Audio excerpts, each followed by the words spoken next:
Bien-aimés dans le Seigneur, je réalise cette vidéo que j'intitule Préserver du feu éternel parce que le Seigneur a mis sur mon cœur le désir de vous transmettre des révélations qu'il m'a confiées au sujet de la crémation avec l'objectif d'avertir et de préserver les âmes face au feu du jugement de l'Éternel. Je m'appuie sur mes notes car j'ai pris le soin de consigner par écrit tout ce que j'ai à vous partager. Que cette vidéo puisse vous éclairer et vous interpeller. N'hésitez pas à la commenter, à la partager et à prier avec discernement. Bien-aimés, en ces temps où beaucoup sont séduits par les pensées du monde et s'éloignent des voies de Dieu, il est essentiel de revenir à la lumière de sa parole. Comme le déclare l'Éternel dans le livre de Osée, chapitre 4, verset 6, « Mon peuple est détruit parce qu'il lui manque la connaissance. » Ce manque n'est pas intellectuel, mes bien-aimés, mais spirituel. C'est l'absence de révélation, de discernement et de vérité qui conduit à la destruction. Mais aujourd'hui, Dieu parle pour vous éclairer et vous préserver. Depuis que j'ai pris conscience de la véritable signification de la crémation, je n'adhère pas à cette pratique. L'idée même du feu consumant le corps humain, le réduisant en cendres, me bouleverse profondément, surtout en sachant que l'Éternel exercera son jugement par le feu. Dans le livre de Ésaïe, chapitre 66, verset 16. Je ne sais pas vous, mais si je pense à un être cher brûlé sur cette image est insoutenable. Elle va à l'encontre de la paix que je souhaite pour leur passage vers l'au-delà. J'ai prié le Seigneur et sous l'impulsion du Saint-Esprit, j'ai été conduite à sonder les Saintes Écritures pour discerner si la pratique de la crémation ou de l'incinération est agréée aux yeux de l'Éternel ou si, au contraire, elle est rejetée par lui. Un jour, j'ai commencé à feuilleter la Bible dans l'intention de découvrir s'il existait des histoires ou des versets évoquant des personnes brûlées intentionnellement, notamment des corps humains réduits en cendres par le feu. À ma grande surprise, je peux affirmer que c'est une puissance divine bien-aimée. Le Saint-Esprit en personne qui guidait ma main au moment où je feuilletais les pages, m'amenant précisément là où il voulait me conduire. Bien-aimé, en ce jour béni, la parole vivante de Dieu s'apprête à résonner en nous avec une puissance et une clarté extraordinaire à travers deux révélations bibliques d'une profondeur saisissante. Préparez vos cœurs, car ce que le Seigneur va nous révéler ne précède pas de la sagesse humaine, mais émane directement de l'esprit de vérité. Première révélation dans le livre de Amos, chapitre 2, versets 1 à 3. Pour avancer, je résume ce qui a été dit, mais vous pouvez lire tranquillement votre Bible chez vous. Ainsi parle l'Éternel. À cause de 3 crimes de Moab, même de 4, je ne révoque pas mon arrêt, parce qu'il a brûlé, calciné les eaux du roi d'Édom. J'enverrai le feu dans Moab, et il dévorera les palais de Kérishoth. Moab brûla et réduisit en cendres les eaux du roi d'Édom, et suscite la colère de Dieu, qu'il considéra cet acte comme un crime et une profanation digne de jugement. Il jugea immédiatement Moab par le feu. La parole de Dieu est claire, constante et éternelle, mes bien-aimés. Dans Ésaïe, chapitre 66, verset 16, il est dit que l'Éternel exercera son jugement par le feu. Pardon. Dans l'Apocalypse, chapitre 21, verset 8, les impies, y compris les meurtriers, auront la part dans les temps ardents de feu et de soufre. Nous avons bien vu et écouté, mes bien-aimés, que l'acte de Moab est identique à celui pratiqué lors de la crémation. Le corps est consumé par le feu et réduit en cendres. Cependant, Dieu considère cet acte comme un crime et le condamne fermement. La crémation est ainsi vue comme un acte criminel et une profanation que Dieu désapprouve.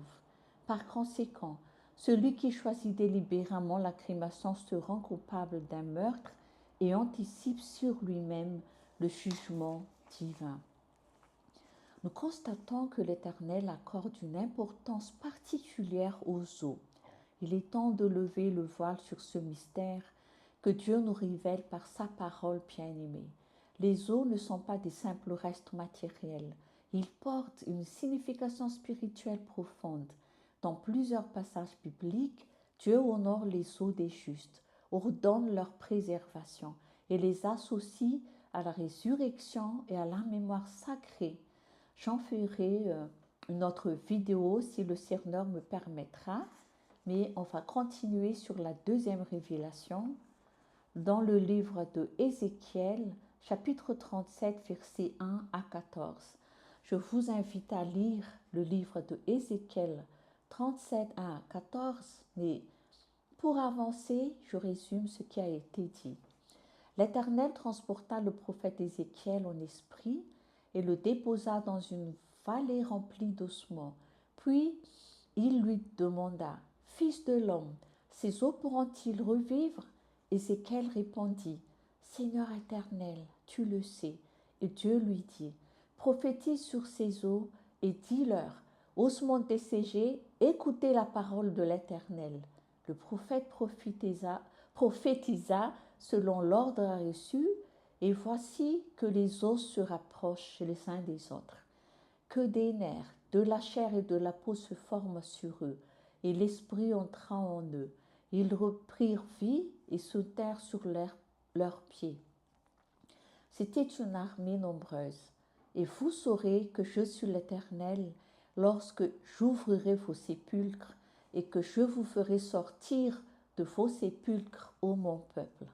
Ce miracle n'est possible que parce que les œufs sont encore là, intacts dans les sépulcres, prêts à répondre à l'appel divin.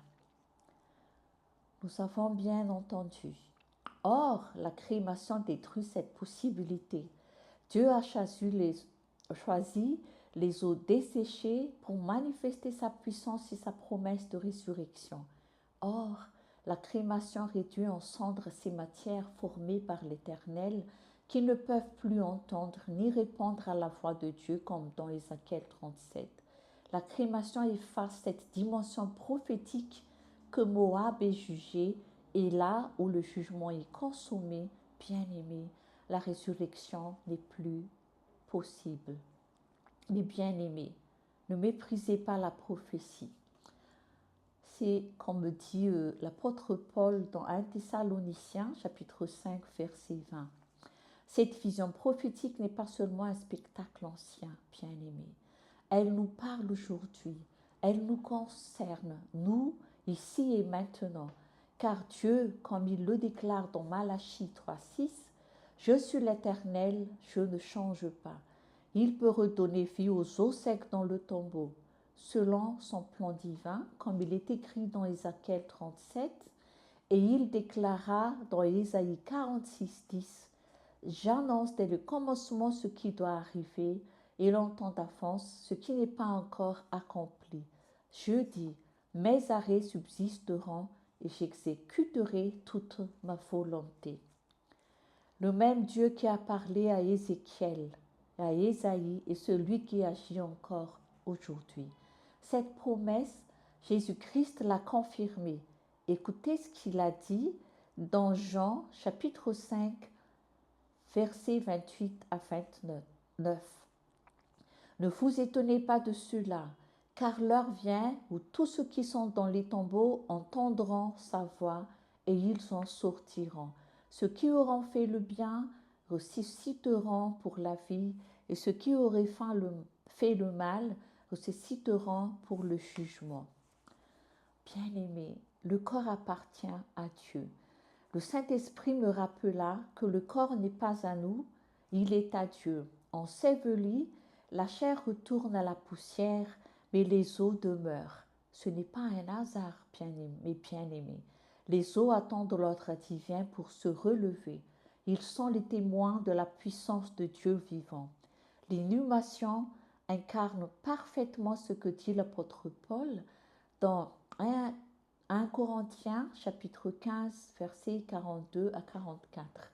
Le corps semé corruptible ressuscite incorruptible, semé méprisable ressuscite glorieux, semé infirme ressuscite fort. La terre garde mes bien-aimés, le feu de la crémation consume. Je vous exhorte, mes frères et sœurs bien-aimés. Depuis la Genèse, Dieu a tracé une voie pour accompagner les deux fins, celle de l'inhumation. Ce n'est pas une tradition culturelle, mais une ordonnance divine. Dans la Genèse, les patriarches ont été enterrés avec soin. Moïse, l'ami de Dieu, a été enseveli par l'Éternel lui-même. Dans Deutéronome chapitre 34, 6. Abraham, Isaac, Jacob et ses femmes sont enterrés dans la caverne de Macpéla. Et notre Seigneur Jésus-Christ, notre modèle parfait, a été déposé dans un tombeau avant de ressusciter dans la gloire. Bien-aimés, la crémation va à l'encontre de la culture biblique et du plan de Dieu. Le feu qui consume est un jugement, non un instrument de salut. Dieu peut tout, mais il ne contredit pas sa parole qui est immuable et infaillible. Je répète, Dieu peut tout, mais il ne contredit pas sa parole qui est immuable et infaillible. Ceux qui choisissent la crémation se placent sous le jugement de feu avant le temps de Dieu. Cette pratique funéraire conduit à la perdition de nombreuses âmes. Mes bien-aimés, rendons grâce au Seigneur éternel pour ses révélations qui nous préservent du feu du jugement. Que sa parole soit votre lumière dans ce monde troublé. Restons fidèles aux ordonnances du Seigneur, enracinés dans la promesse glorieuse de la résurrection. Aujourd'hui, si vous entendez sa voix, n'endurcissez pas vos cœurs. Que le Seigneur soit avec ton esprit, que la grâce soit avec vous. Amen.